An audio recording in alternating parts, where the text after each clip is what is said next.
Meu filho enviou uma mensagem no grupo da família. Achamos que é melhor que a mamãe se afaste por enquanto. Minha nora reagiu com um joinha. Eu respondi: entendido, vou respeitar isso. E também vou me afastar do pagamento da hipoteca da casa e das transferências mensais de os 5.000 house. Naquela noite, meu telefone explodiu com ligações desesperadas. Sabe aquele momento em que você sente o chão desaparecer debaixo dos seus pés? Eu estava na cozinha, mexendo o doce de abóbora no fogão. Aquele com cravo e canela que minha avó me ensinou e que meu filho Bernardo sempre adorou desde criança. O vapor subia, doce e reconfortante, enchendo minha casa com o cheiro de memórias felizes. Meu celular vibrou em cima da mesa. Era uma notificação do grupo da família no WhatsApp. Limpei as mãos no avental bordado, aquele azul claro que uso há anos, manchado de histórias e refeições compartilhadas, e peguei o telefone. Meu coração estava tranquilo.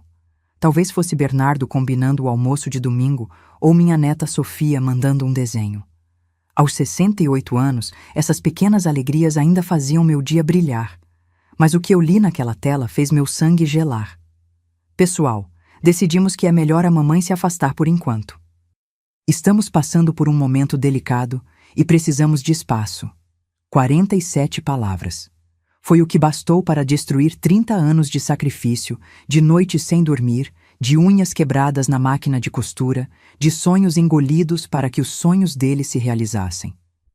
Meus olhos passaram pela mensagem 3 vezes, como se estivessem tentando reorganizar as letras em algo que fizesse sentido, algo que não partisse meu peito ao meio. Mas não, estava ali. Meu filho, meu único filho, o menino que saiu de dentro de mim, que eu criei sozinha depois que perdi meu marido num acidente aos 35 anos, estava me pedindo para desaparecer da vida dele. E logo abaixo, como uma punhalada final, vi o joinha azul da Viviane, minha nora. Um joinha. Como se fosse um vídeo engraçado, como se fosse uma notícia qualquer, como se não fosse a minha vida, meu lugar naquela família que eu construí tijolo por tijolo. Minha irmã Marta estava no grupo. Silêncio. Meu cunhado Rodrigo também. Silêncio. Ninguém disse nada. Ninguém me defendeu. Ninguém perguntou. Bernardo, que história é essa? Desliguei o fogão. O doce de abóbora parou de borbulhar, mas algo dentro de mim continuava fervendo. Sentei na cadeira da cozinha, aquela de madeira escura que trouxe da casa da minha mãe quando ela morreu, e deixei o celular cair no colo. Como foi que cheguei aqui? Eu, que trabalhei 16 horas por dia como costureira para pagar escola particular para ele. Eu, que nunca tirei férias porque cada real era contado para garantir que ele tivesse tudo. Eu, que poderia ter me casado de novo? Tive propostas, sim, ainda era jovem. Mas escolhi não trazer ninguém para casa para não confundir meu menino, para que ele crescesse sabendo que era minha prioridade absoluta. Agora, aos 68 anos, com as mãos calejadas e a coluna doendo de tanto carregar peso, eu estava sendo descartada como um móvel velho que já não combina com a decoração nova. Mas sabe o que foi pior? Não foram as palavras dele. Foi o joinha dela. Aquele gesto minúsculo, casual, quase automático. Aquilo me mostrou exatamente o que eu era para eles. Um incômodo. Respirei fundo. O cheiro do doce ainda estava no ar, mas agora me enjoava. Pensei em todas as vezes que engoli minha opinião para não parecer controladora. Todas as vezes que sorri quando Viviane me tratou com frieza. Todas as vezes que fingi não perceber que estava sendo excluída, esperando que fosse apenas uma fase, que as coisas melhorassem. Peguei o celular de novo. Minhas mãos tremiam, mas não era de fraqueza. Era de uma raiva fria, lúcida, que eu nunca havia sentido antes. Comecei a digitar. Cada palavra era uma decisão, cada vírgula uma escolha. Entendido, Bernardo. Vou respeitar o pedido de vocês e também vou me afastar do pagamento da hipoteca da casa, União 3 AIS, 200 mês, das transferências mensais, 5.000, e da conta do plano de saúde da Sofia, 890. Espero que consigam o espaço que precisam. Com carinho, mãe. Apertei enviar. Então, joguei o celular no sofá, voltei para a cozinha e despejei todo aquele doce de abóbora, horas de trabalho, memórias de 3 gerações, direto no lixo. Porque ali, naquele momento, eu entendi algo fundamental. Amor sem respeito não alimenta ninguém. Naquela noite, meu telefone explodiu com ligações desesperadas. Mas eu não estava mais disponível para atender. E essa é a história de como eu finalmente aprendi a valorizar quem sempre me valorizou. Eu mesma. Se você quer saber como tudo começou, como cheguei até esse ponto de ruptura, e o que aconteceu depois daquela noite, fique comigo. Inscreva-se no canal, porque o que vem agora vai fazer você repensar cada relação na sua vida. Deixa eu te contar como foi que eu me transformei na intrusa da família que eu mesma construí. Porque ninguém acorda um dia e simplesmente decide se deixar humilhar, entende? É um processo, lento, silencioso, como ferrugem comendo metal. Você só percebe o estrago quando já está quase tarde demais. Tudo começou 3 anos atrás, num sábado de março. Eu estava na minha sala, consertando o forro de uma bolsa, quando Bernardo me ligou, empolgado. Mãe, conheci alguém especial. Quero que você conheça a Viviane. Meu coração deu um salto. Meu filho, aos 35 anos, sempre foi reservado com relacionamentos. Ouvi-lo assim, radiante, me encheu de esperança. Talvez finalmente ele tivesse encontrado alguém para construir uma família, para ser feliz. Na primeira vez que a vi, achei ela bonita. Cabelo liso, comprido, sempre muito arrumada. Unhas impecáveis, aquelas de gel que custam uma fortuna. Ela sorriu para mim, me abraçou, disse que tinha ouvido falar muito de mim. A senhora é uma inspiração, ela disse, com aquela voz doce que depois eu aprendi a desconfiar. Os primeiros meses foram normais. Jantares, almoços, conversas educadas, mas já havia sinais, pequenos, quase imperceptíveis, como naquela vez que levei um bolo de cenoura com cobertura de chocolate, receita que sempre fiz para Bernardo nos aniversários dele. Viviane olhou para o bolo, sorriu e disse: "Que fofo, Clarice. Mas a gente está tentando comer mais saudável, sabe? Bernardo está até fazendo academia." E empurrou o bolo para o canto da mesa, como se fosse algo vergonhoso. Bernardo nem protestou. Depois veio o casamento, simples num sítio alugado. Eu me ofereci para ajudar com os preparativos, mas Viviane já tinha tudo sob controle com a mãe dela, Celina. Eu fiquei com a função de convidada, na festa do meu próprio filho. Mas o pior mesmo começou quando eles casaram e os pedidos começaram a chegar. Primeiro foi pequeno.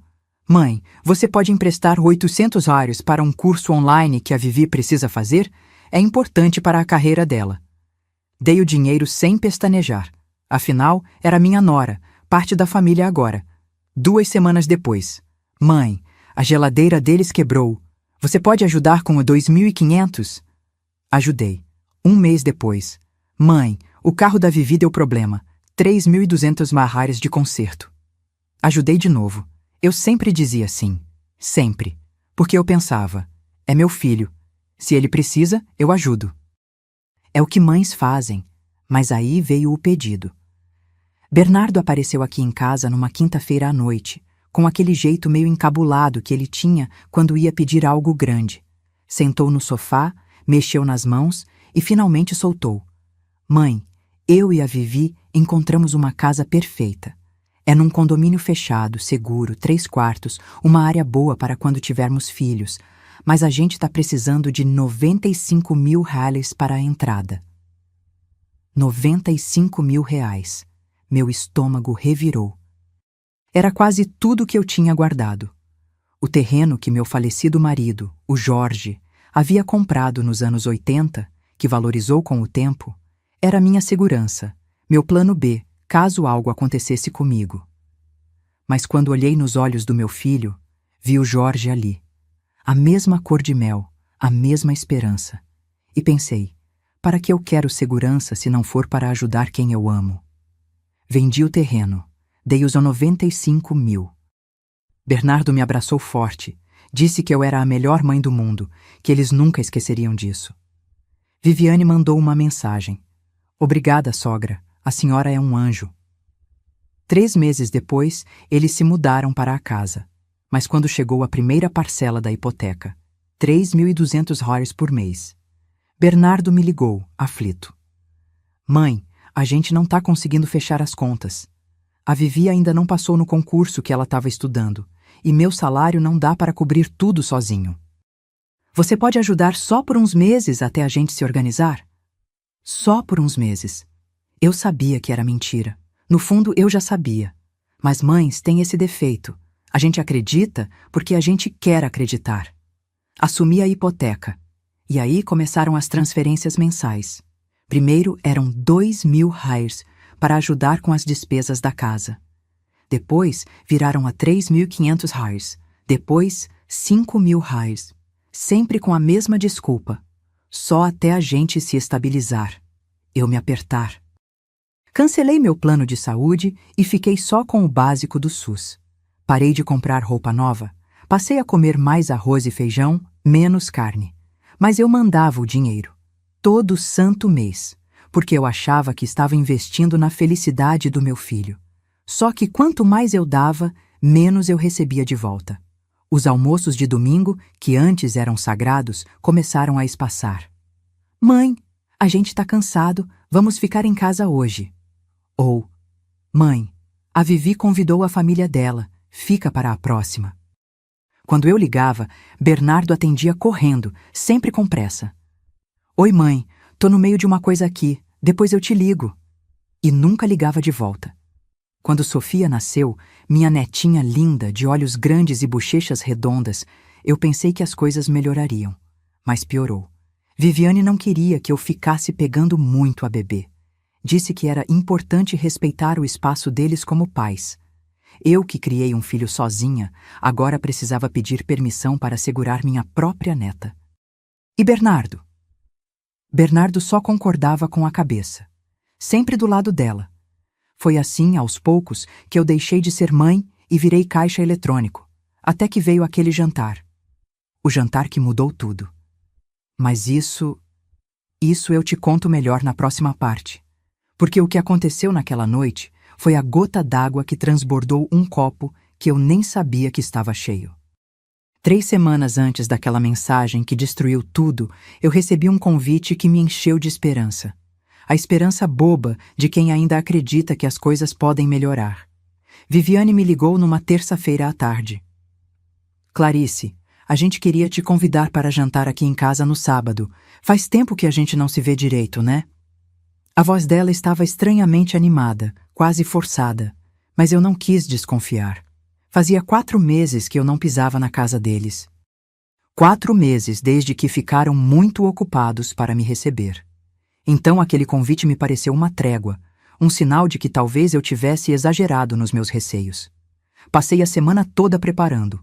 Lavei meu cabelo no salão, 45 quires que eu não tinha planejado gastar, mas queria estar bonita. Escolhi minha blusa de seda verde água, aquela que Bernardo disse uma vez que ficava linda em mim. Comprei um vinho de 68 reais, porque Viviane sempre falava de vinhos em suas redes sociais. E fiz a torta de limão. Aquela torta era especial. Não era só uma receita, era memória viva. Quando Bernardo tinha 7 anos e ficou internado 3 dias com pneumonia, prometi a ele que quando saísse do hospital, eu faria a melhor torta de limão do mundo. Passei a tarde inteira naquela cozinha minúscula do nosso apartamento antigo, batendo clara em neve com um garfo porque não tínhamos batedeira. Quando ele deu a primeira mordida, os olhinhos dele brilharam. Mãe, essa é a melhor coisa que já comi na vida. Desde então, toda vez que ele estava triste, ansioso ou precisando de conforto, eu fazia aquela torta. Cheguei na casa dele sábado às 7 da noite, pontualmente. Toquei a campainha segurando a torta com as 2 mãos, sentindo meu coração bater mais rápido que o normal. Viviane abriu a porta de chinelos. Aqueles chinelos de quarto cor-de-rosa com pompom. Nem havia se trocado. Estava de calça de moletom e camiseta folgada, cabelo preso num coque desleixado. Oi, Clarice, entra! Nenhum abraço, nenhum sorriso verdadeiro. Entrei. A casa cheirava a comida delivery, caixas de pizza empilhadas na bancada da cozinha. Pizza. Eles me chamaram para um jantar e pediram pizza. Desculpa, a gente acabou ficando sem tempo de cozinhar, Viviane disse sem me olhar nos olhos, já voltando para o sofá onde estava mexendo no celular. Bernardo apareceu da área de serviço, secando as mãos numa toalha. Oi, mãe. Um beijo rápido no rosto, mecânico. Senta aí, fica à vontade. Fiquei em pé na sala, segurando ainda a torta e o vinho, me sentindo completamente fora de lugar. Sofia estava no chão brincando com bonecas. Quando me viu, correu até mim. Vovó! Meu coração se aqueceu. Pelo menos alguém ali ainda ficava feliz em me ver. Sofia, vem cá, deixa a vovó sentar, Viviane chamou num tom seco. Coloquei a torta na geladeira. Ninguém comentou nada. Ninguém disse, que cheiro bom, ou obrigada por trazer. A torta simplesmente existiu ali, ignorada. Sentamos para comer. Ou melhor, eles comeram pizza direto da caixa, enquanto eu peguei 2 pedaços pequenos e forcei para dentro. A conversa estava estranha, cheia de pausas desconfortáveis. Foi quando Viviane começou. Sabe, Clarice, eu estava vendo um documentário esses dias sobre como as gerações mais velhas têm dificuldade de entender a vida moderna. Ela deu uma risadinha, olhando para Bernardo como se estivesse compartilhando uma piada interna. Bernardo sorriu de volta. É, né? O mundo mudou muito. É verdade, continuou Viviane, pegando outro pedaço de pizza. Tem muita mãe que não consegue soltar os filhos. Fica naquela dependência emocional, sabe? Acha que o filho tem que estar disponível o tempo todo, que tem que dar satisfação de tudo. Meu estômago se apertou. Ela estava falando de mim, sem dizer meu nome, mas estava. Eu acho isso tão sufocante, ela continuou, agora olhando diretamente para mim. Cada casal precisa do seu espaço, da sua privacidade. Não dá para ter gente entrando e saindo toda hora, querendo opinar em tudo. Engoli seco. Eu nunca quis ser intrusiva. Ninguém tá falando de você especificamente, Clarice. Viviane cortou com um sorriso falso. É só um comentário geral, mas era sobre mim. Cada palavra era uma pedra atirada na minha direção. Bernardo ficou em silêncio. Não me defendeu. Não disse, mãe não é assim. Apenas concordou com a cabeça e pegou mais pizza. A noite arrastou. Tentei brincar com Sofia, mas Viviane logo disse que estava na hora da menina dormir. Ofereci ajuda para lavar louça. Eram apenas as caixas de pizza, mas Viviane disse que já estava tudo resolvido. Às 9h30, levantei para ir embora. Ninguém pediu para eu ficar mais um pouco. Ah, mãe, espera, Bernardo disse quando eu já estava na porta. Meu coração deu um pulo. Talvez ele fosse me abraçar de verdade, se desculpar pelo clima estranho. Você transferiu o dinheiro desse mês? É que o boleto da hipoteca vence amanhã. Dinheiro. Era só sobre isso. Já transferi na sexta, respondi, sentindo algo se partir dentro de mim. Ah, ótimo. Obrigado. Dirige com cuidado. Saí daquela casa e entrei no meu carro. Não chorei. Ainda não. Apenas fiquei ali sentada, com as mãos no volante, olhando para aquela casa iluminada, a casa que eu paguei, e me perguntando quando foi que eu deixei de ser bem-vinda nela. Dirigi até meu apartamento no piloto automático. Quando entrei, fui direto para a geladeira. Eu havia guardado uma fatia da torta de limão para mim. Comi em pé, sozinha, na minha cozinha silenciosa. E o gosto não era mais o mesmo. Porque eu finalmente entendi. Não importa o quanto você ame, não importa o quanto você dê. Se do outro lado não existe respeito, você está apenas se alimentando de migalhas. 2 dias depois, eu descobriria algo que transformaria aquela dor em decisão. E foi ouvindo algo que jamais deveria ter escutado. Tem coisas na vida que, quando você ouve, não consegue mais desouvir. Ficam gravadas na sua memória como cicatrizes que ardem toda vez que você lembra. O que aconteceu naquela quinta-feira foi exatamente isso. 2 dias depois daquele jantar horrível, acordei com Sofia na cabeça. Minha netinha faria 6 anos na semana seguinte, e eu tinha passado o mês inteiro costurando uma boneca para ela. Não qualquer boneca, mas uma especial, feita à mão, com vestido de chita azul com florzinhas brancas, igualzinho ao vestido que eu usei no meu primeiro dia de escola. Bordei o nome dela no avental da boneca, Sofia, com o amor da vovó Clarice. Tinha também feito trancinhas no cabelo de lã da boneca, colocado um laço vermelho. Cada ponto era uma oração, cada detalhe era amor transformado em linha e tecido. Eu queria que Sofia tivesse algo que nenhuma loja poderia vender. Algo feito pelas mãos da avó, carregado de história. Liguei para Bernardo para avisar que passaria lá para deixar o presente. Ninguém atendeu. Tentei o celular da Viviane. Também não atendeu. Mandei mensagem. Visualizado, mas sem resposta. Decidi ir assim mesmo. Eram 2 da tarde, horário que Sofia voltava da escola. Eu poderia deixar o presente e ir embora. Não precisava nem entrar se eles estivessem ocupados. Quando cheguei, o portão estava entreaberto. Provavelmente o jardineiro tinha esquecido de fechar. Subi até a porta da frente segurando a boneca embrulhada em papel de seda cor-de-rosa. Toquei a campainha. Nada. Toquei de novo. Silêncio. Mas eu ouvia vozes vindas de dentro. A TV ligada, talvez? Experimentei a maçaneta. A porta estava aberta. Oi, tem alguém? Chamei, empurrando a porta devagar. Entrei na sala. Ninguém. A casa estava silenciosa, mas as vozes continuavam. Vinham da cozinha. Não era a TV. Era gente conversando. Meu instinto me dizia para ir embora, mas algo mais forte me puxou para a frente. Eu precisava saber por que estavam me ignorando tanto. Caminhei até o corredor. A porta da cozinha estava semi-aberta, e então eu ouvi a voz de Viviane, alta e clara. Tô te falando, mãe, não aguento mais essa mulher. Parei. Meu coração disparou. Ela estava ao telefone com Celina, a mãe dela. Ela fica o tempo todo querendo dar pitaco em tudo. Outro dia veio aqui me ensinar como fazer mingau para Sofia, como se eu não soubesse cuidar da minha própria filha. Eu finjo que escuto, mas por dentro tô fervendo. Minha mão apertou a boneca. Eu nunca tinha ensinado nada. Apenas comentei uma única vez, que mingau de aveia era bom para intestino de criança, porque a pediatra havia me falado quando Bernardo era pequeno. E o Bernardo não fala nada?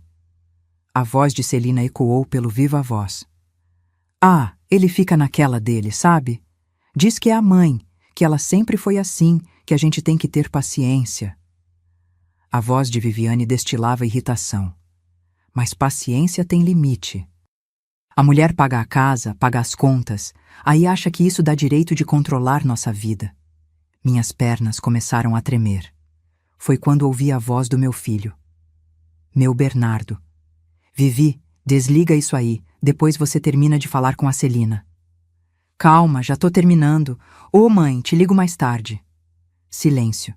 Depois a voz de Bernardo, cansada. Você precisa ter mais paciência com ela. Ela tá sozinha. A gente é tudo que ela tem. Exatamente por isso que ela gruda tanto na gente. Isso não é saudável, Bernardo. Ela precisa fazer a vida dela, arrumar amigas, sei lá, entrar num grupo de terceira idade. Terceira idade. Como se eu fosse um estorvo que precisava ser ocupado para não incomodar. Eu sei. A voz de Bernardo era fraca, sem convicção. Você sabe? Então por que não faz nada? Viviane elevou o tom. Eu não casei contigo para ter sogra morando praticamente aqui dentro. Toda hora vou levar um doce para vocês, vou levar uma coisa para a Sofia, posso ir aí no domingo? Bernardo, eu não aguento mais. Houve uma pausa longa demais. Eu vou conversar com ela, Bernardo finalmente disse. Conversar? Que tipo de conversa? Porque do jeito que você conversa, daqui a pouco ela tá aqui de novo. Viviane deu uma risada seca. Olha, eu sei que ela paga as coisas, tá? Não sou idiota. Mas isso não dá o direito de ela ficar controlando nossa rotina.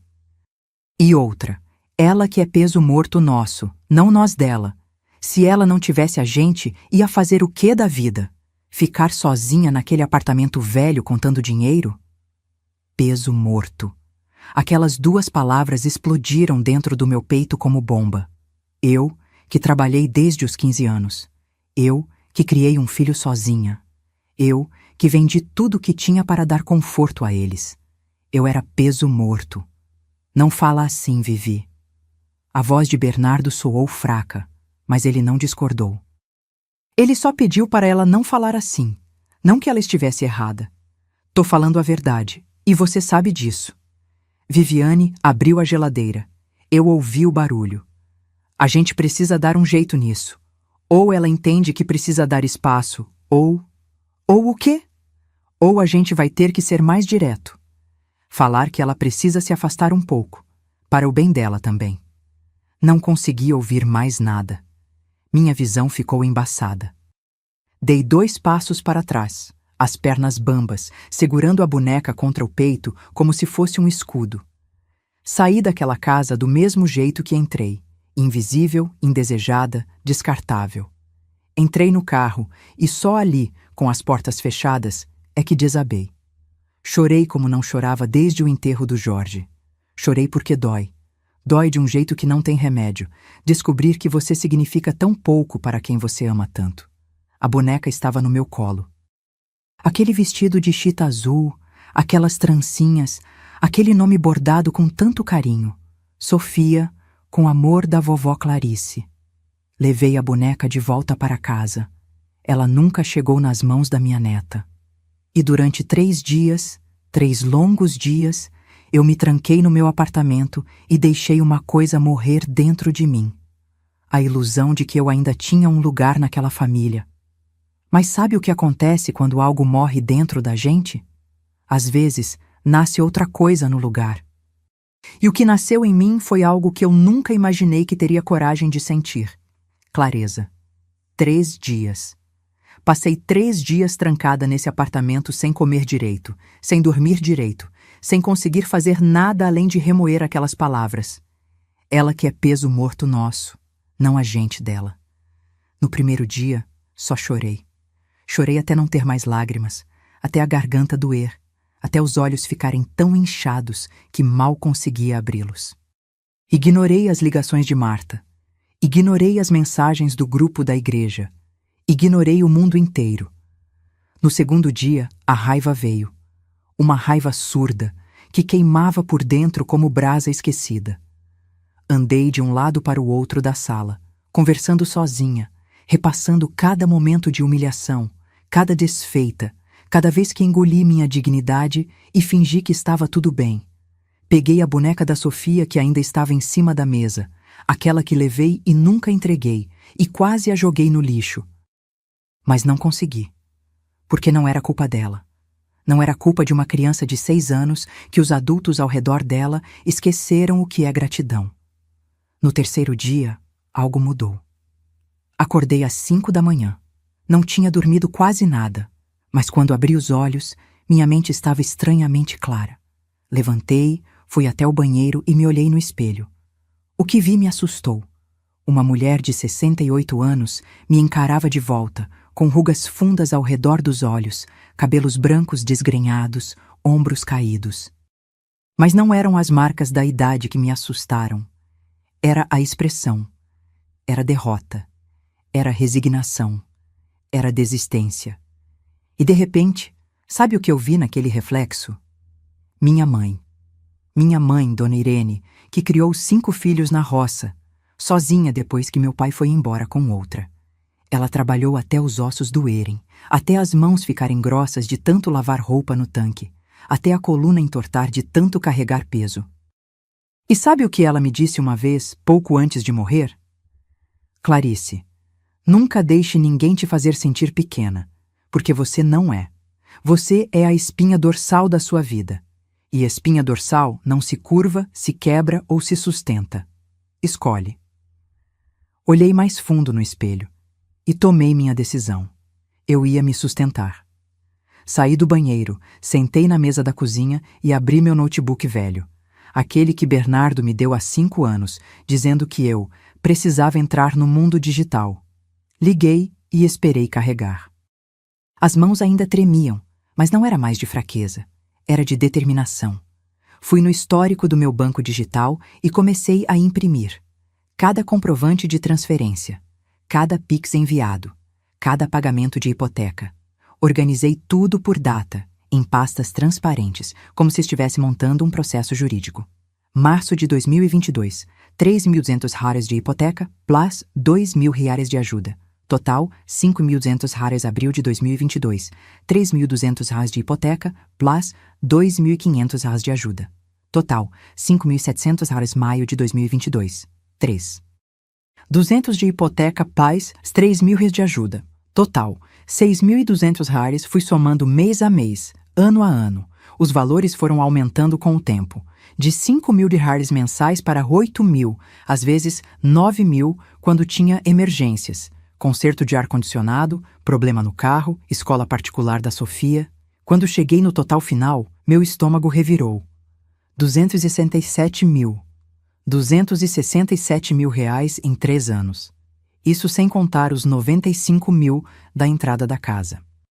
Isso sem contar os presentes, as roupas que comprei para a Sofia, os almoços que paguei, os pequenos favores que viraram rotina.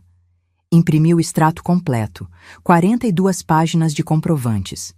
Coloquei tudo numa pasta azul e escrevi na capa, com caneta preta. Histórico de transferências. Clarice para Bernardo e Viviane. 2022 a 2025. Depois, fui até a gaveta da cômoda onde guardo documentos antigos e puxei a escritura da casa deles. Porque sim, eu tinha uma cópia. Afinal, eu dei a entrada. Eu paguei. Eu tinha direito de ter. Li cada linha. Proprietários: Bernardo Augusto Ferreira e Viviane Costa Ferreira. Meu nome não aparecia em lugar nenhum, nem como fiadora, nem como doadora, nem como nada. Legalmente, eu não tinha direito sobre aquela casa. Mas moralmente, aquela casa era minha. Peguei o telefone e liguei para Dr. Henrique, um advogado que conheci anos atrás quando ele precisou consertar um terno e veio até minha oficina de costura. Nos tornamos amigos. Ele sempre me disse: Clarice, qualquer coisa que você precisar, pode me ligar. Era hora de precisar. Dr. Henrique, é a Clarice. Preciso de uma consulta. É urgente. Ele me recebeu no escritório dele naquela mesma tarde.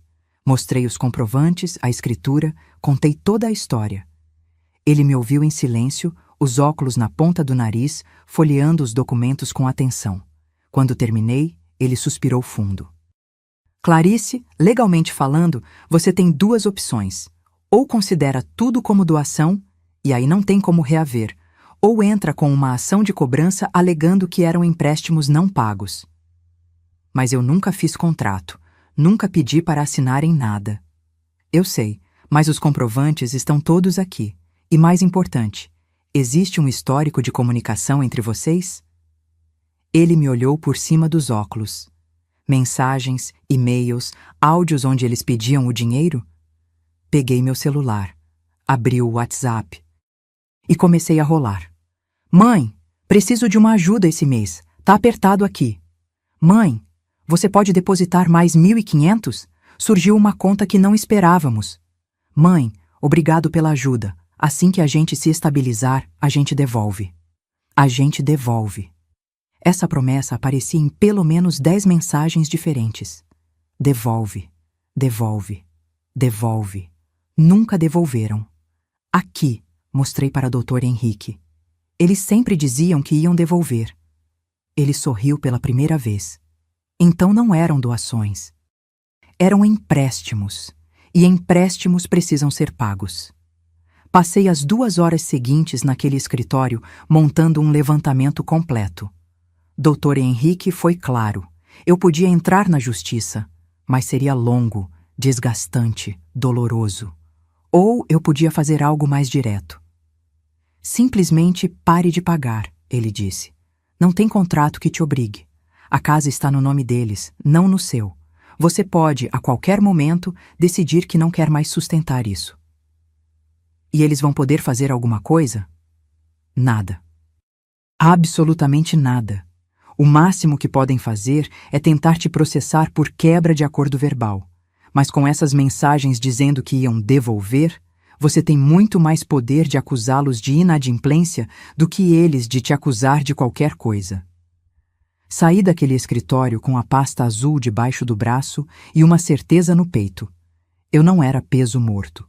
Eu era a estrutura. E estruturas podem ser removidas. Nos próximos dias organizei tudo. Fotografei cada documento. Salvei cada conversa. Preparei tudo como se estivesse montando um tabuleiro de xadrez. E eu estava prestes a dar o checkmate. Mas antes disso, precisava esperar o movimento deles. Porque eu sabia no fundo da alma, que eles iam fazer algo. Viviane não tinha paciência. Ela ia pressionar Bernardo. E Bernardo, fraco como sempre foi quando se tratava dela, ia ceder. Eu só não imaginava que seria tão rápido. 5 dias depois da minha conversa com o doutor Henrique, meu celular vibrou com a notificação do grupo da família. E foi ali que tudo mudou. Estava organizando minha caixa de costura naquela tarde de quinta-feira.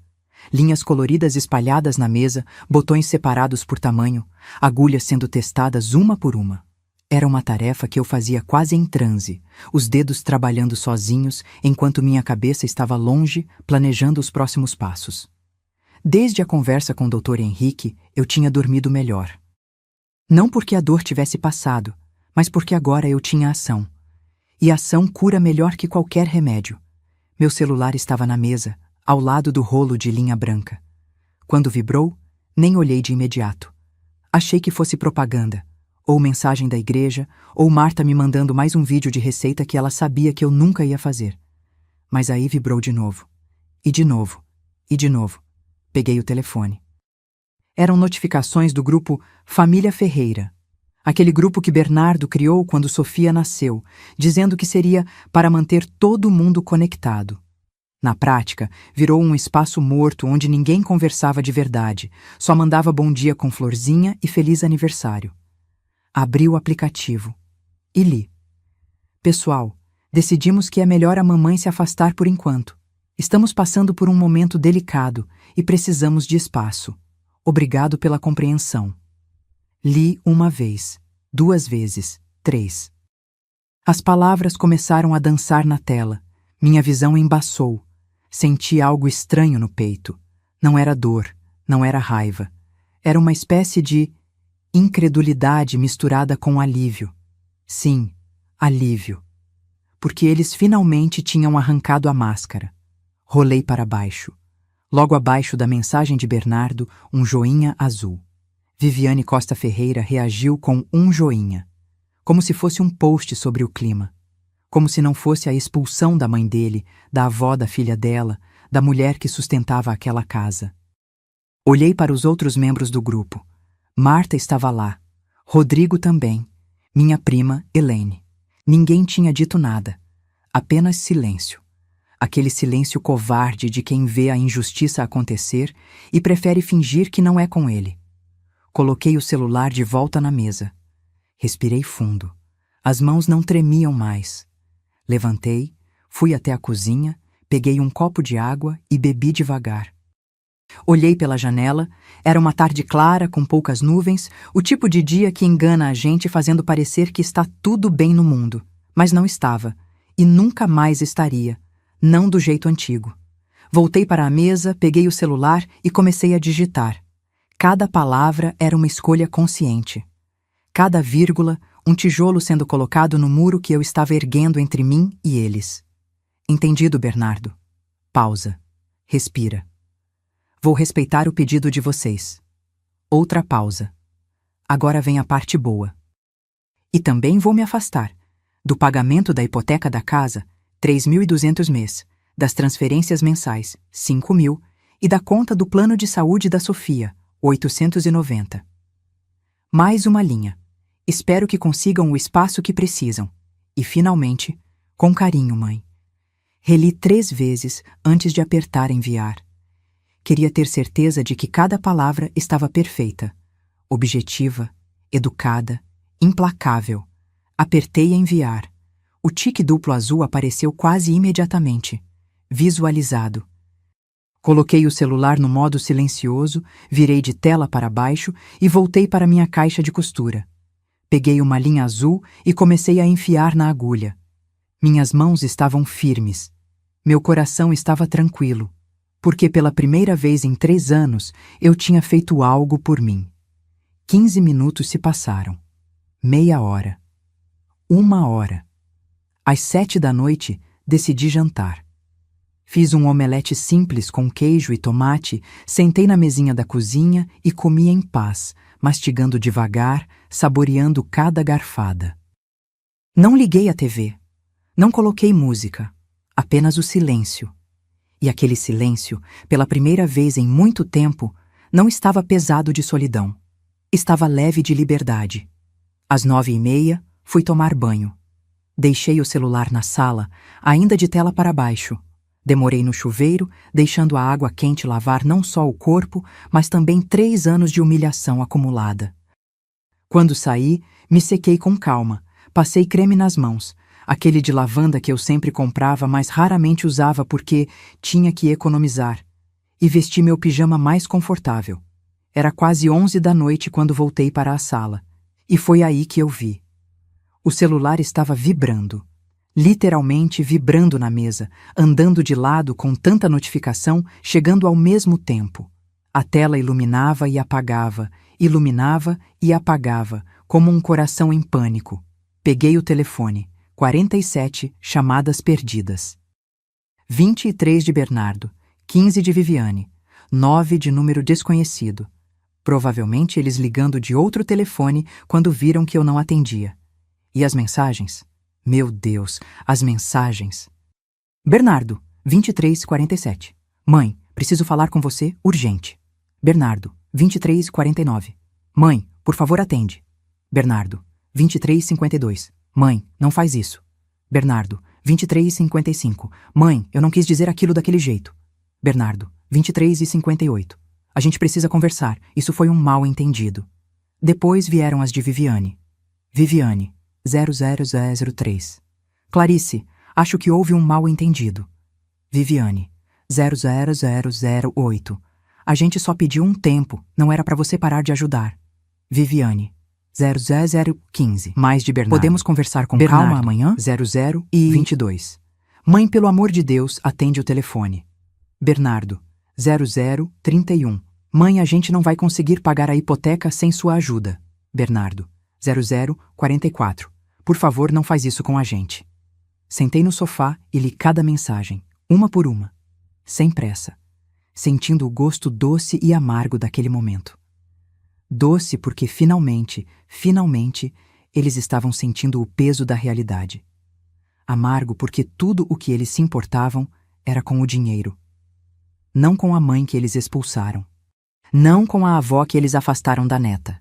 Não com a mulher que se sacrificou por anos, apenas com os 8.200 reais que não iam mais cair na conta. Não respondi nenhuma mensagem. Em vez disso, fui até meu quarto, peguei a pasta azul que o Dr. Henrique me ajudou a organizar, aquela com todos os comprovantes, e deixei em cima da mesa da sala, bem visível. Depois, escrevi um bilhete à mão, com caneta azul, letra firme. Conforme pediram, estou me afastando. Por favor, respeitem minha decisão assim como pedi que respeitassem a de vocês. Não batam na minha porta. Não liguem mais. Quando eu estiver pronta para conversar, se eu estiver pronta, eu procuro vocês. Clarice. Dobrei o bilhete e guardei na bolsa, porque eu sabia que não ia demorar. Eles iam vir aqui, e eu estava certa. Na manhã seguinte, às 8h43 da manhã, a campainha tocou, e tocou, e tocou, e continuou tocando por 20 minutos sem parar. Eu estava na cozinha, tomando meu café com pão e manteiga, ouvindo o desespero deles ecoar pelo apartamento, e pela primeira vez em muito tempo sorri, porque quem pede espaço precisa estar preparado para ficar sozinho nele. A campainha tocou pela 17ª vez. Sim, eu contei. Estava sentada na mesinha da cozinha, mordiscando uma torrada com geleia de goiaba, tomando meu café bem devagar e contando cada toque como se fosse música. Entre uma campainha e outra, ouvia a voz de Bernardo. Mãe, mãe, eu sei que você tá aí. Por favor, abre a porta. Depois veio a voz de Viviane, mais controlada, tentando soar razoável. Clarice, a gente só quer conversar. Não precisa ser assim. Não precisa ser assim. Engraçado como essas palavras soam diferentes quando quem as diz não é mais quem manda. Terminei meu café. Lavei a xícara com calma, sequei e guardei no armário. A campainha continuava tocando. Agora eram batidas também, aquelas batidas firmes de quem está perdendo a paciência. Mãe, abre essa porta! Respirei fundo. Peguei o bilhete que havia escrito na noite anterior, saí do apartamento pela porta da cozinha que dá para a área de serviço, desci pela escada de emergência e dei a volta. Quando cheguei na porta da frente, escorreguei o bilhete por baixo dela, bem devagar. Do outro lado, ouvi o silêncio súbito. Eles tinham visto. Subi de volta pela escada de emergência, entrei pelo mesmo caminho e tranquei tudo. Fui para meu quarto, liguei o ventilador.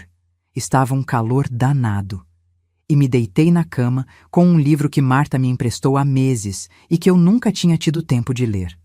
As batidas continuaram por mais 10 minutos. Depois pararam. Ouvi vozes abafadas do lado de fora. Discussão. Viviane falando algo irritada. Bernardo respondendo. Depois, passos se afastando. Silêncio. Não saí do quarto pelo resto da manhã. Li 40 páginas do livro, cochilei um pouco, acordei com o sol entrando pela janela e me senti estranhamente bem. Como se um peso tivesse sido tirado dos meus ombros. À tarde, o celular começou de novo. Mensagens. Muitas mensagens. Bernardo, 14h15. Mãe, eu li seu bilhete. Mas a gente precisa conversar. É urgente. Bernardo, 14h32. Mãe, o boleto da hipoteca vence segunda-feira. Se a gente não pagar, o banco vai começar a cobrar juros. Bernardo, 15h01. Mãe, por favor. Eu sei que você tá chateada, mas não deixa a situação ficar pior. E aí vieram as de Viviane, numa tentativa patética de ser conciliadora. Viviane, 15h28. Clarice, desculpa se você se sentiu ofendida com a mensagem do Bernardo. Não era essa a intenção. A gente tá passando por uns problemas aqui e acabou saindo errado. Viviane, 15h45. Vamos marcar um almoço? Conversar com calma? Tenho certeza que a gente consegue resolver isso. Resolver. Como se fosse apenas um mal-entendido. Como se 3 anos de desrespeito pudessem ser resolvidos com um almoço. Não respondi. No sábado de manhã, Marta apareceu. Ela não ligou antes, simplesmente tocou a campainha e gritou: Clarice, sou eu, abre aqui. Eu sabia que era ela pela voz. Marta sempre foi direta, sem rodeios. Abri a porta. Ela entrou como um furacão, de chinelo, cabelo preso num rabo de cavalo, carregando uma sacola com pães de queijo ainda quentes.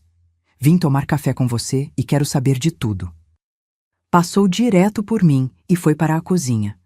Põe água para esquentar que eu trouxe café bom também. Sentamos na mesinha. Enquanto comíamos, contei tudo. Desde o jantar horrível, passando pela conversa que escutei escondida, até a mensagem no grupo e minha resposta. Marta me ouviu em silêncio, mastigando devagar, os olhos fixos em mim. Quando terminei, ela limpou a boca no guardanapo e disse: Você fez certo. Meu peito apertou. Eu não sabia que estava precisando ouvir isso até ouvir. Sério? Sério. Clarice, eu vi você se apagando nos últimos anos. Vi você virando sombra de si mesma, correndo atrás de migalha de afeto daquele menino que você criou. E eu não falei nada porque... Ela suspirou. Porque eu achei que não era minha briga. Mas era. Eu deveria ter te sacudido muito antes. Eles tão desesperados, murmurei, e vão ficar mais ainda. Marta pegou outro pão de queijo. Porque agora eles vão ter que virar adultos de verdade, pagar as próprias contas, assumir as próprias escolhas. E sabe o que eu acho? Que vai ser a melhor coisa que você poderia ter feito por eles. Não parece. Nunca parece no começo.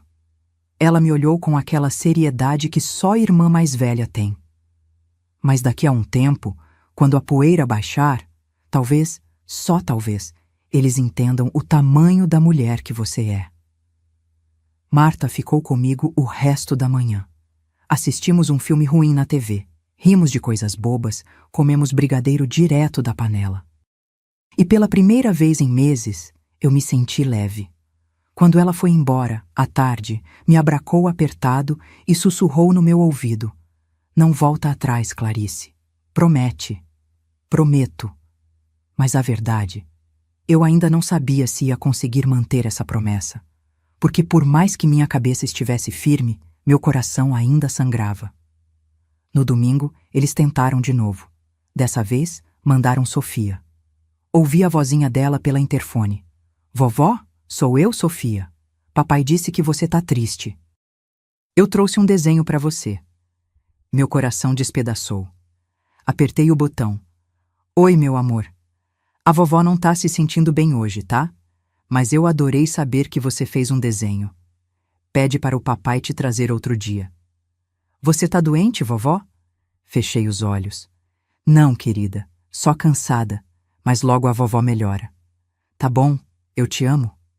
"Eu também te amo, Sofia, mais que tudo." Soltei o botão e desabei no chão, chorando. Porque tem coisas que a gente faz que são certas, mas que doem como se estivessem erradas, e afastar-se da neta, mesmo sabendo que era culpa dos pais, não minha, era uma dessas coisas. Mas eu não podia ceder. Não agora, não depois de ter chegado tão longe. Na segunda-feira, o boleto da hipoteca venceu. E naquela noite, Bernardo me mandou a mensagem mais longa que já recebi dele. "Mãe, o boleto venceu.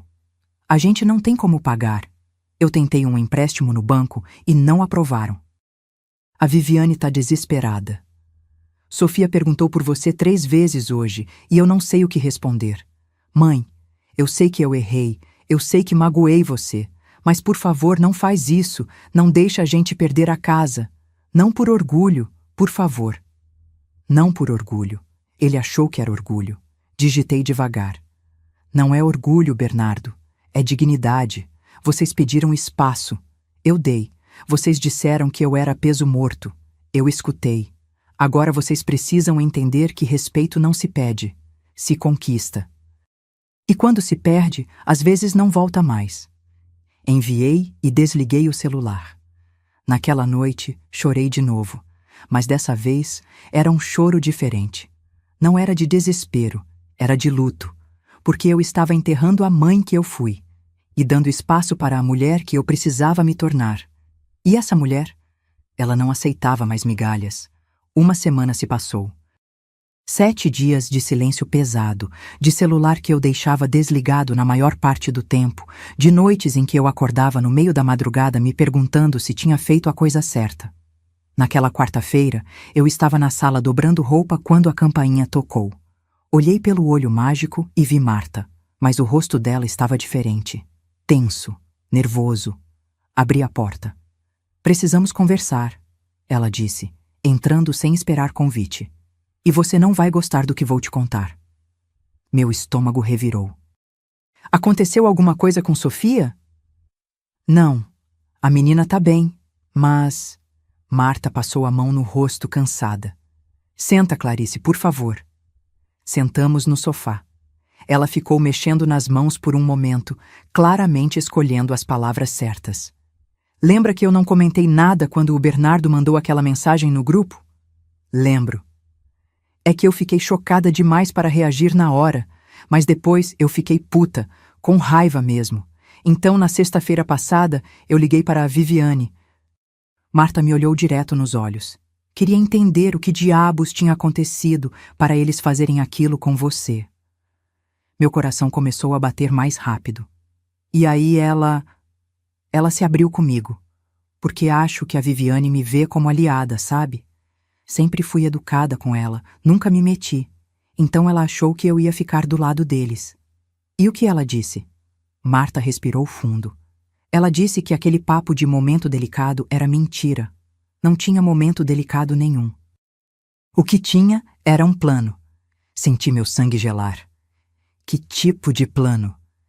Viviane queria te afastar porque estava planejando reformar a casa. Especificamente, transformar o quarto de hóspedes, aquele que você usava quando dormia lá, em closet de luxo. Fiquei paralisada. Closet? Closet? Ela mostrou até o projeto no Pinterest. Espelhos do chão ao teto, prateleiras iluminadas, aquelas porcarias todas. Orçamento de 35 mil reais. Marta balançou a cabeça, incrédula. E ela falou com todas as letras. Não dá para fazer a obra com a sogra vindo aqui toda hora. Ela vai querer dar palpite em tudo, vai reclamar da bagunça, vai encher o saco. Então a gente decidiu dar uma cortada. Minha garganta fechou. Uma cortada. Isso, como se você fosse uma erva daninha que precisasse ser podada. Marta pegou minha mão. Mas tem mais. Ela disse outra coisa que me fez querer atravessar o telefone e esbofetear a cara dela. O quê? Que você era muito grudenta. Que não aguentava mais você querendo vir todo fim de semana, querendo participar da vida deles. Mas, e aí vem o melhor, que o dinheiro dela a gente precisa, então tem que dar um jeito de manter a grana, mas sem ela por perto. As palavras caíram como tijolo no meu peito.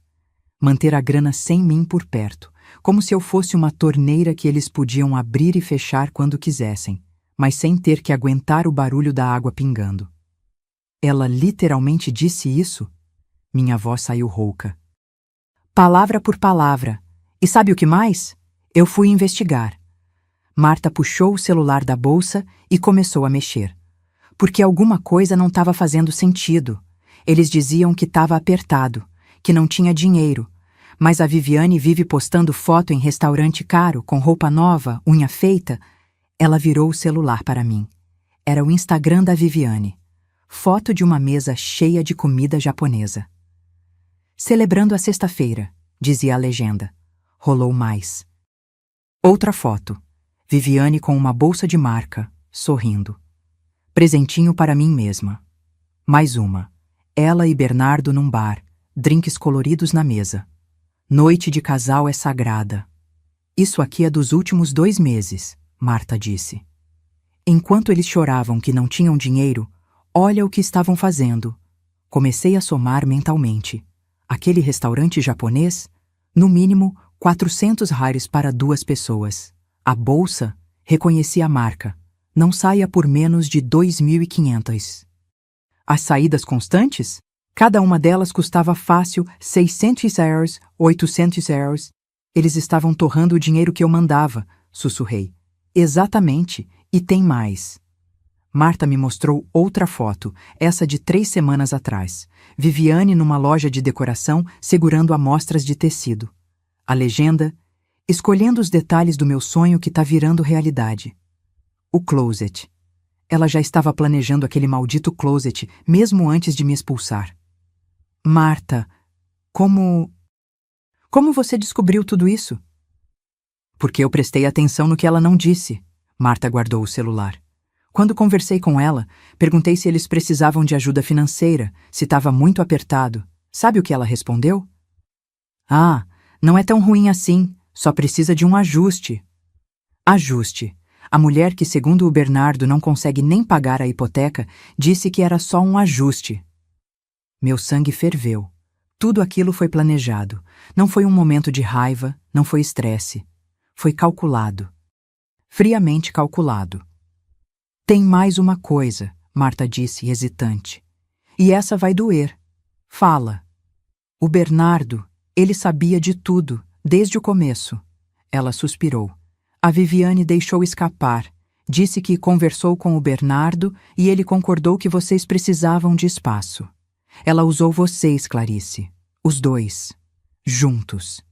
Meu filho que eu criei sozinha, que eu vesti, alimentei, pus na escola, que eu sacrifiquei tudo por ele. Ele estava junto nessa. Ele sabia que era mentira. Ele sabia que era para me afastar para fazerem reforma, e mesmo assim mandou aquela mensagem. Levantei do sofá e fui até a janela. Precisava de ar. Precisava de espaço para processar aquilo tudo. Clarice. A voz de Marta veio de trás, suave.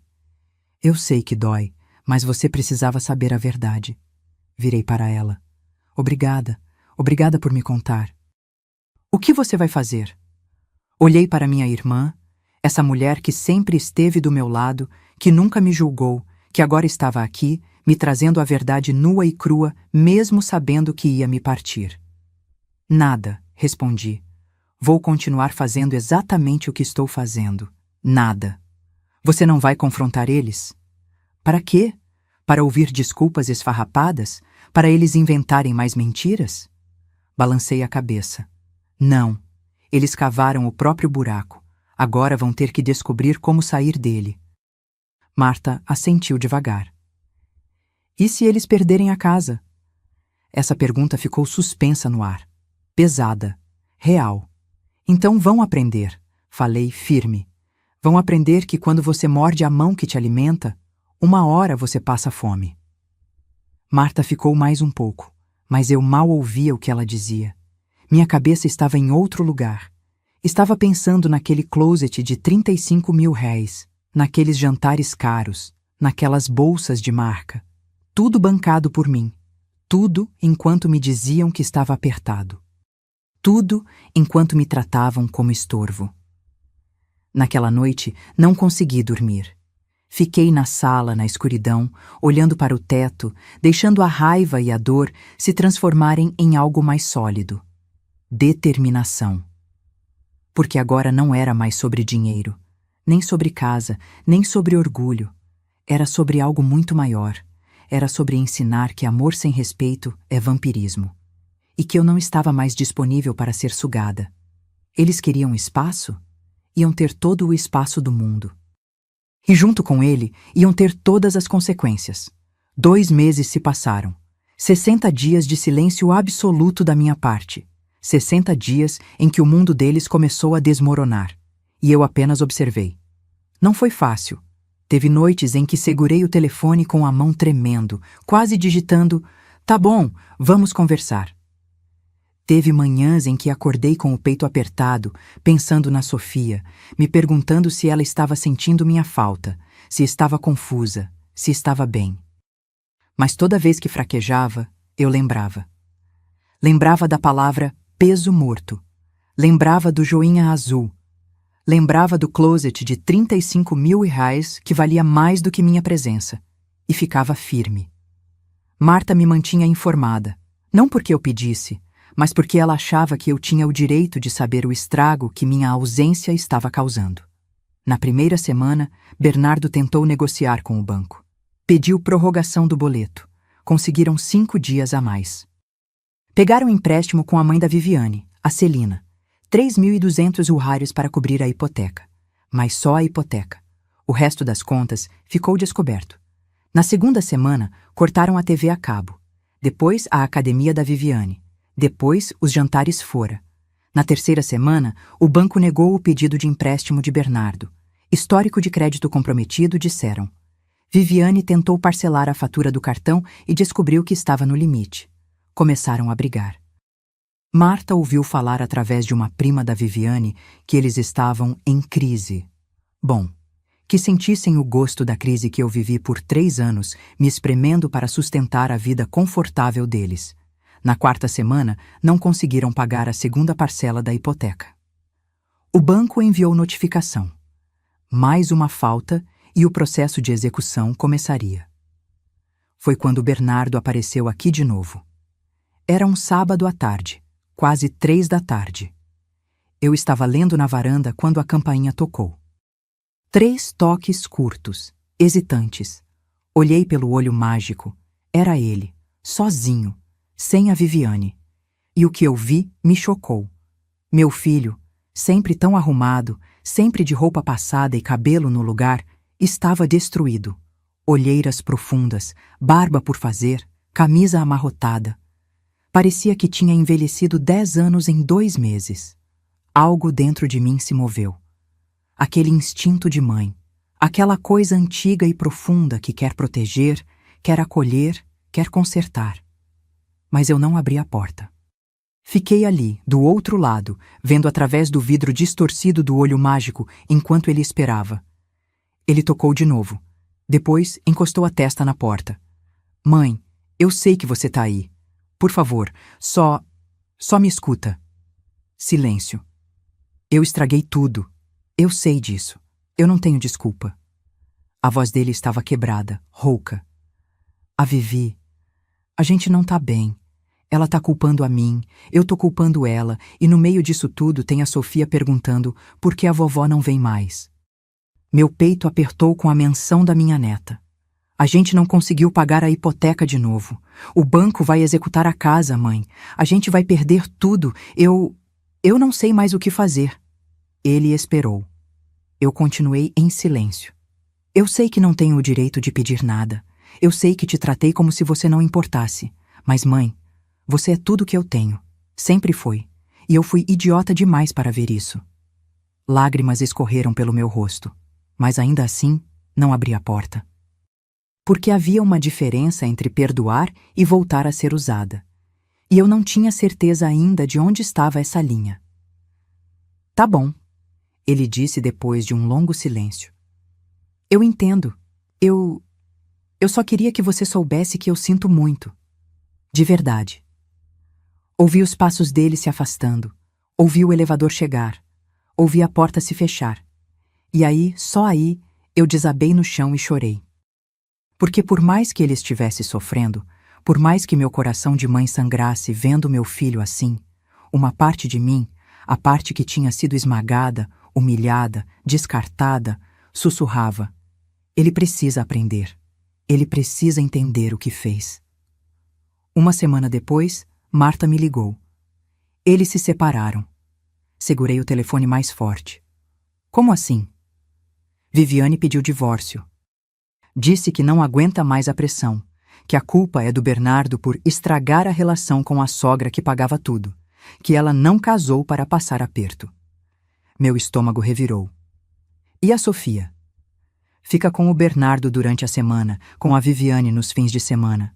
Mas a Clarice, a casa, eles vão ter que vender. Vender? É a única saída. O banco já deu o ultimato. Ou quitam o atrasado mais multa, algo em torno de 15 mil, ou vão a leilão. 15 mil reais.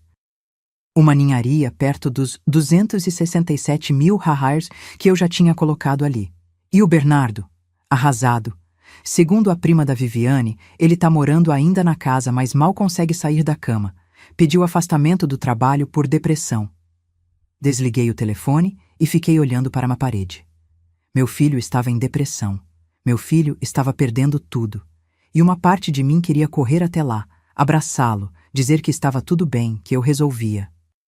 Mas a outra parte, a parte que tinha aprendido a se respeitar, sussurrava: você não pode salvar quem não quer se salvar.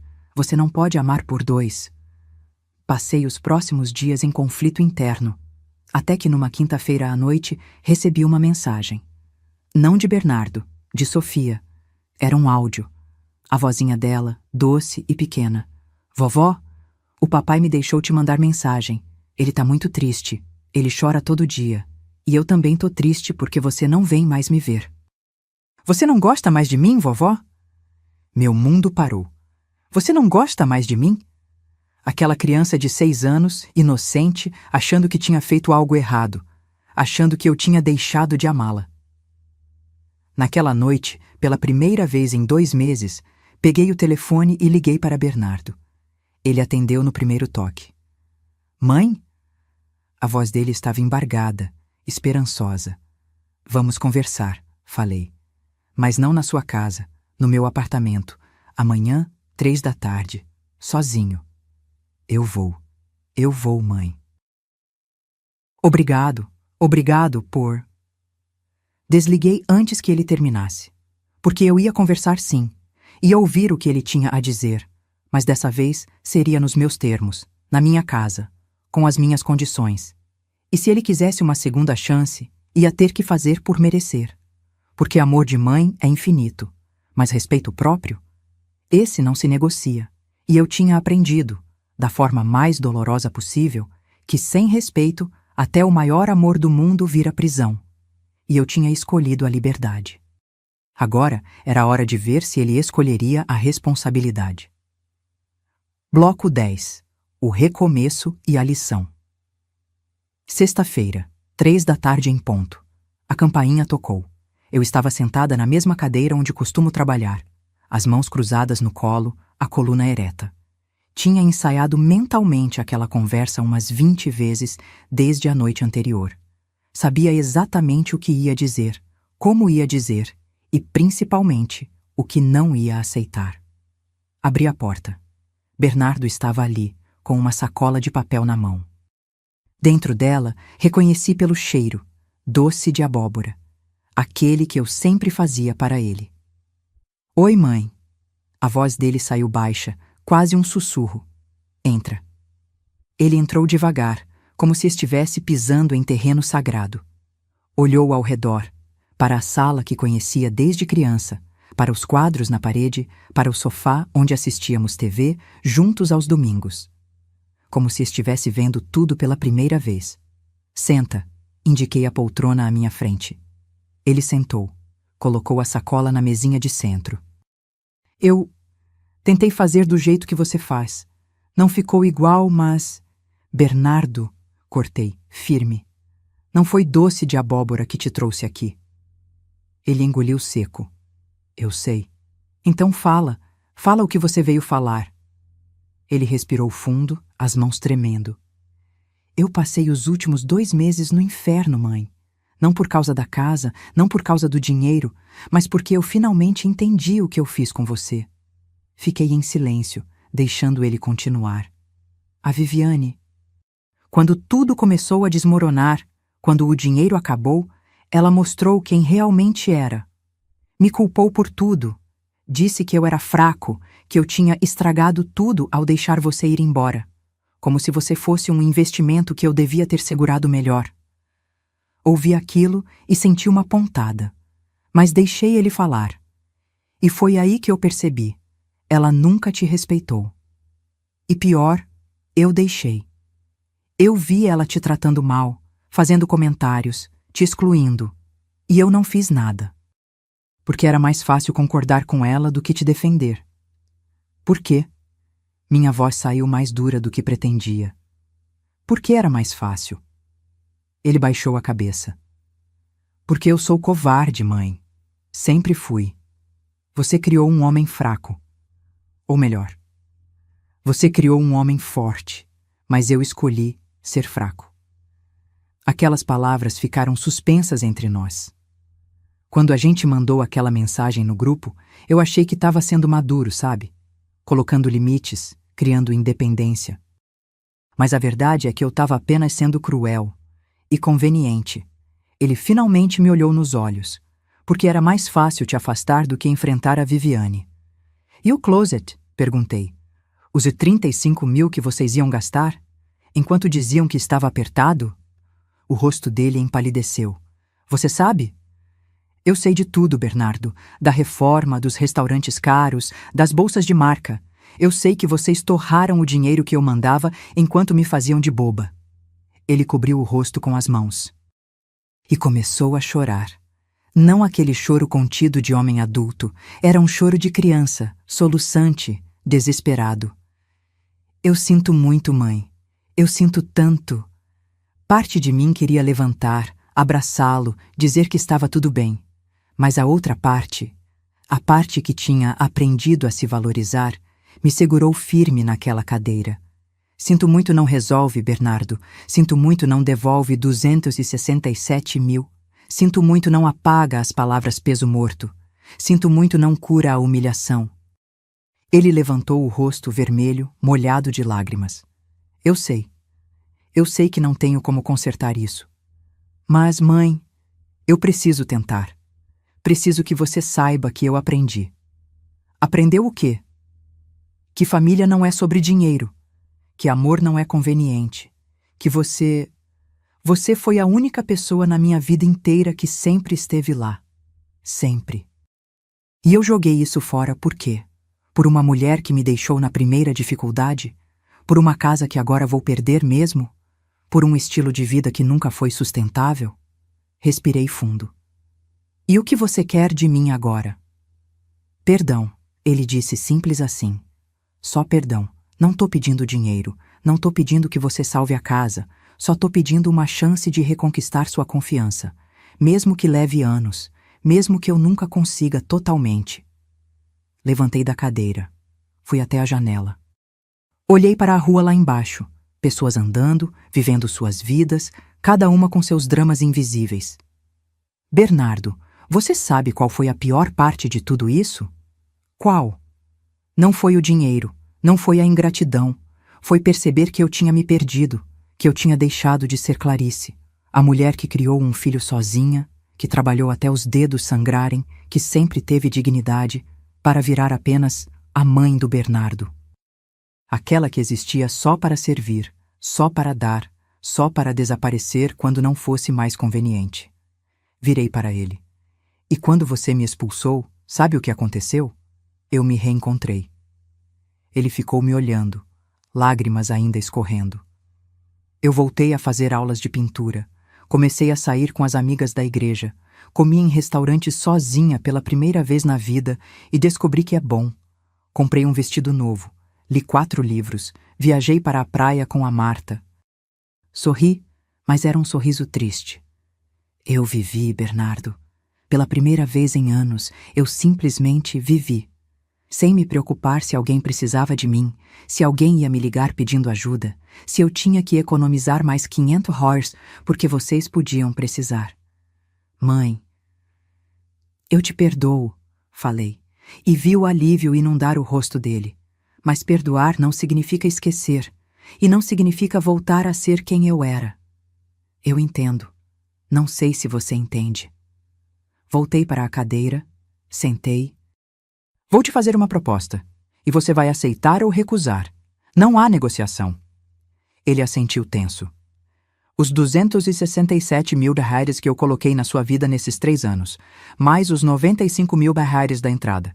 Total, 362 mil reais. Eu quero um contrato reconhecendo essa dívida. Mãe, eu nunca vou conseguir pagar isso. Deixa eu terminar. Minha voz estava firme, sem espaço para interrupção. Você vai pagar 60% desse valor em 5 anos. Isso dá 217 mil ou 3.616 por mês. Se você conseguir, a dívida está quitada e a gente recomeça. Se não conseguir, fiz uma pausa. A casa vai ser vendida e eu recebo minha parte proporcional do que eu investi. E os outros 40%? Eu abro mão. Considero como presente de mãe, mas apenas se você cumprir sua parte. Ele ficou em silêncio, processando. Tem mais, continuei. Eu quero voltar a ter contato com a Sofia, mas nos meus termos. Quando ela quiser me ver, não porque você ou a Viviane acham que devem me incluir por obrigação. Eu não aceito mais migalhas de afeto. Ela te ama, mãe, de verdade. Pergunta por você todo dia. Então me deixe amá-la também, sem interferência, sem controle. Feito. E por último, respirei fundo. Eu não volto a sustentar sua vida, não mais. Você é um homem de 35 anos, Bernardo. É hora de você aprender a andar com as próprias pernas. Se precisar de ajuda, ajuda de verdade, emergência médica, algo assim, eu estarei aqui. Mas jantar fora, bolsa cara, closet de luxo, isso você paga com seu dinheiro. Ele assentiu, engolindo seco. Aceito. Todas as condições. Ótimo. Na segunda-feira você vai ao Dr. Henrique, meu advogado. Ele já tem tudo preparado. Você assina o contrato e a gente segue em frente. Bernardo levantou devagar. Parecia exausto, mas também aliviado. Como se um peso tivesse saído de suas costas. Posso te abraçar, mãe? Hesitei, porque parte de mim ainda estava machucada, ainda sangrava. Mas levantei e abri os braços. Ele me abraçou como não me abraçava desde criança. Apertado, desesperado, como se estivesse se agarrando a um salva-vidas. Eu vou fazer certo dessa vez, ele sussurrou no meu ouvido. Juro que vou. Eu espero que sim, respondi, porque essa é sua última chance. 6 meses se passaram desde aquela conversa. Bernardo assinou o contrato. Vendeu a casa, não conseguiu manter, como era esperado. Com o dinheiro da venda, quitou parte da dívida comigo. 140 mil reais. O resto ele está pagando em parcelas mensais de 2.500 reais. Tem atrasado alguns meses, mas tem pagado. Ele se mudou para um apartamento menor, mais simples. Sofia fica com ele durante a semana e parece mais feliz, na verdade. Menos tensão, menos brigas. Viviane sumiu. Casou de novo, ouvi falar. Com alguém que tem dinheiro. Obviamente. Bernardo e eu? Temos almoços uma vez por mês. Ele me liga toda semana para saber como estou. Nunca pede dinheiro. Às vezes pede conselho. E eu dou, quando tenho vontade. Sofia? Ah, minha Sofia. Ela dorme aqui todo sábado. A gente faz brigadeiro, assiste filme, costura boneca. E nessas noites, eu sinto que recuperei algo precioso que tinha perdido. Conexão verdadeira. Na semana passada, ela me perguntou: Vovó, por que você não vinha mais me ver? Sentei com ela, segurei suas mãozinhas pequenas e disse a verdade, adaptada para uma criança de 6 anos. Mas verdade, porque às vezes, meu amor, a gente precisa se afastar de quem não nos trata bem, não por raiva, mas por amor próprio. E agora? Agora tá tudo melhor, porque o papai aprendeu que amor é sobre respeito, e eu aprendi que eu posso ser feliz sozinha. Pau. Hoje, enquanto escrevo isso, estou na varanda do meu apartamento. Tenho um quadro novo na parede, eu que pintei na aula de arte. Não ficou perfeito, mas ficou meu. E isso é o que importa. Aprendi algo nesses quase 69 anos de vida. Amor incondicional não significa aceitação incondicional de desrespeito. Você pode amar alguém infinitamente e ainda assim dizer não. Ainda assim criar limites. Ainda assim escolher sua própria paz. Eu perdoei meu filho? Sim. Mas nunca mais serei aquela mãe que se anula, que desaparece, que aceita migalhas, porque descobri que amor sem respeito é prisão. E eu escolhi a liberdade. Se essa história tocou seu coração, se você já se sentiu invisível na sua própria família, se já teve que escolher entre amar alguém e amar a si mesma, deixe seu comentário aqui embaixo. Me conta, de onde você está assistindo? E me diz, você já precisou impor limites em nome do seu próprio respeito? Curta esse vídeo, se inscreva no canal para mais histórias reais como essa e lembre-se, você não é peso morto de ninguém. Você é a protagonista da sua própria vida. Um abraço e até a próxima história.